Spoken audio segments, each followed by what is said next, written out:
Well, hello everyone. It's so great to be here today. I can't believe the topic that we have today, mind travel. Well, in your wildest dreams, you can only imagine where you can go, and your mind is limitless. So let's go. So thank you, Zandra and Glenda, for inviting me. I think it's going to be a lot of fun. Why did people travel in the past? What were their motivations? Sometimes the word, where did the word travel come from? Well, I guess the first origins of seeing it was in the 14th century, but we know that people traveled well before then. And that was important because we have people that come from everywhere. So let's get on board our magic carpet ride and see where it's going to take us today. Our first stop is going to be at the caveman. So at the beginning of time, a caveman did not have a travel for leisure. He traveled because it was necessary. It was a matter of life and death. He had to find food and he had to find a place to live. So that's what he did. It was rather a kind of nomadic style of travel. As we head away from the caveman and we float along, we land in Greece. Well, what a beautiful place to land. Wouldn't you want to go there? So in 1776 BC, we would have gone to the Olympic Games. And the reason we went was for the sporting activities, but also to honor the god Zeus. And we might have also gone to the Oracle at Delphi because that was a place where we would speak to our gods and they would give us messages. And then we would also travel for culture. Many of us would have gone to Egypt to see the pyramids. And even back then, they were old. So as we leave beautiful Greece, we start floating along and we land in Jerusalem. And it's the time of Christ. During this time, people would travel because they wanted to run away from persecution, number one. Number two, they were seeking a land that was free and that they could live free and be safe.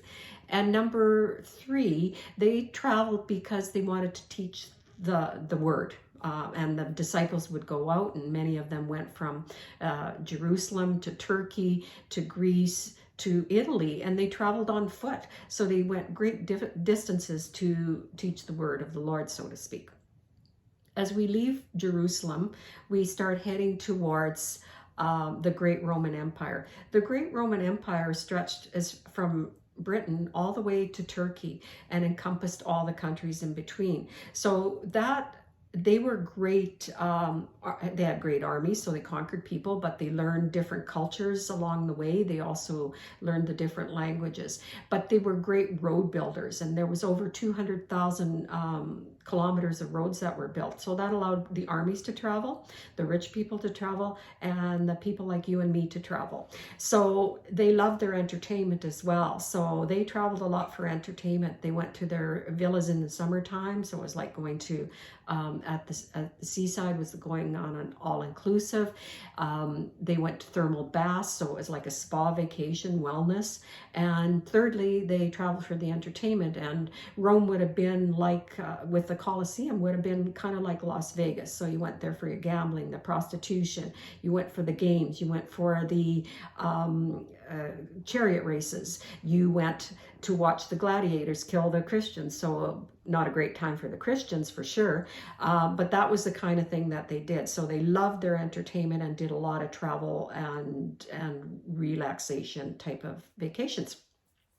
As we head out of the Roman Empire, we head to the Middle Ages. And during that time, the poor people would travel. They didn't know how to read or write, most of them, and they got their teachings from the church. And the church taught them to go to the place where their saints had been, and the more places that they visited, the more chance that they would have a ticket to enter heaven. So there was little inns along the way. One of the most famous of this is Santiago de Compostela in northwest Spain, and that was over 1,000 kilometers long, and people would take that route. It's still very popular today, if not for a pilgrimage, but for spirituality. So a lot of people still do that trip. While we're still in the Middle Ages, we're looking at travel for trade. And trade, it would be like you going shopping or going to a wholesaler. And spices were very important, and spices were in the Far East and in India. And so there was travel because the Western Europeans wanted to get a hold of these spices. It was important for food and for medicine.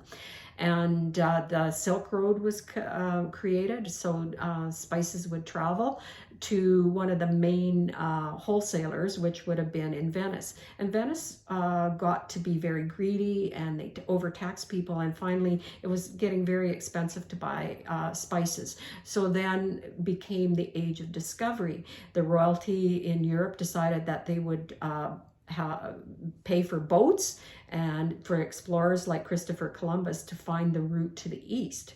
Also to conquer other lands and to spread Christianity.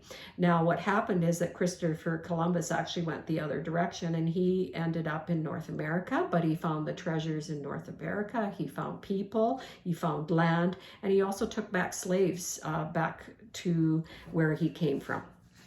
So as we leave that area, we head into the Renaissance, which was a beautiful time, like art, history, architecture, and the grand tourists. So the young aristocrats or the young influencers would travel for that, and to learn, to be educated. And many of them would come back as famous poets or writers, and they would write about where they had gone, or they would talk to other people about it, and lots of people started traveling. As we leave the Renaissance, we start heading into the 1800s. In 1840, railroads were being developed, and that allowed the regular person that used to travel by foot to be able to get on a train inexpensively and get to another place. In 1841, a person called Thomas Cook also started the beginning of the package tour.